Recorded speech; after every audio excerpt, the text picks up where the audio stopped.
share a secret with you. You have to promise me that it's not going to leave this room. I can tell already I can't trust you guys. Going through life without legs is actually not that big a deal. It's actually not even that hard. The real question is, how does that happen?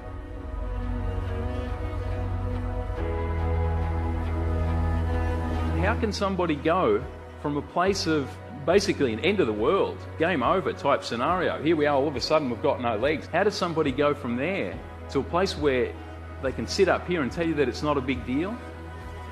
One word: perception. I heard that almighty crack as that piece of that rock wall broke loose and absolutely slammed me down into the creek bed.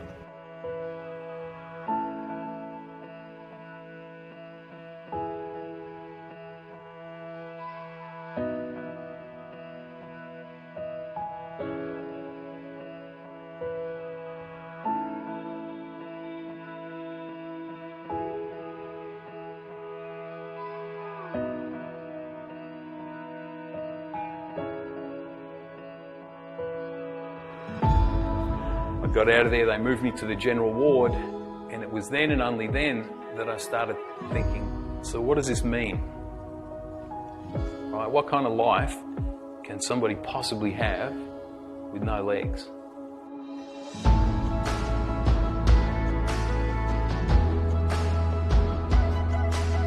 To me, it all comes down to that one word: perception.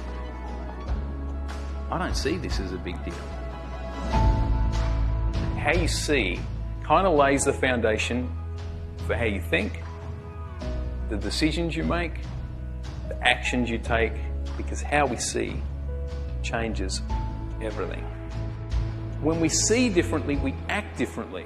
What I really wanted to know was if I could get any of this guy back again.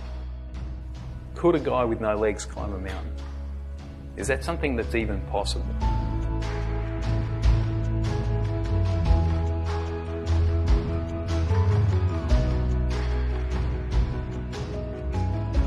And the truth was, there was only one way to find out.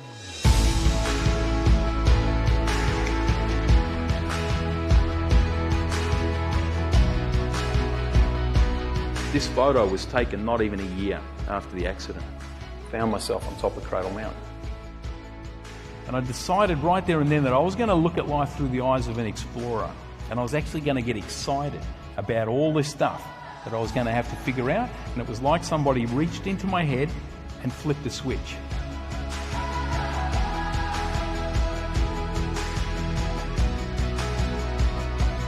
The way that I got to the top of Cradle Mountain was by navigating each and every little obstacle I came to. And like I said, there were probably 20 of them each day. I would come to the next big pile of rocks. I'd have to navigate around a cliff or something. At one point, I actually had to crawl underneath a huge boulder. All right, imagine how easy that was for me. Huge, huge obstacle. What I do is I stop and I ask myself, what are you doing here? Are you focusing on the summit or are you focusing on the steps? What do I need to do next? Not to get myself to there, but to there, and then to there, and then to there. And here's the thing, what happens when we overcome something? What does it do? Right, it makes us stronger. Something that was really big and scary, all of a sudden it's not a big deal. There's probably 40,000 people watching the finish of this race. It's a big, big deal. I'll never ever forget the looks on the faces, especially of those kids, as I came up the beach that day towards the finish line, because I'll pretty much guarantee you, some of them never swum in the ocean since. Right. I guarantee it. Now, I'm not usually a bad guy, but it crossed my mind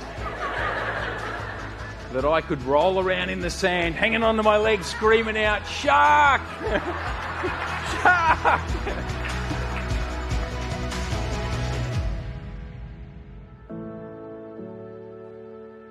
We're not talking about climbing mountains, are we? We kind of are, but that's not really what we're talking about here.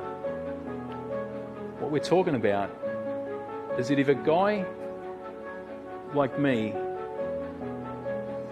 can go from here to here,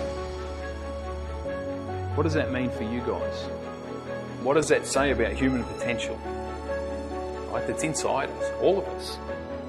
It's mind-blowing what we can pull off.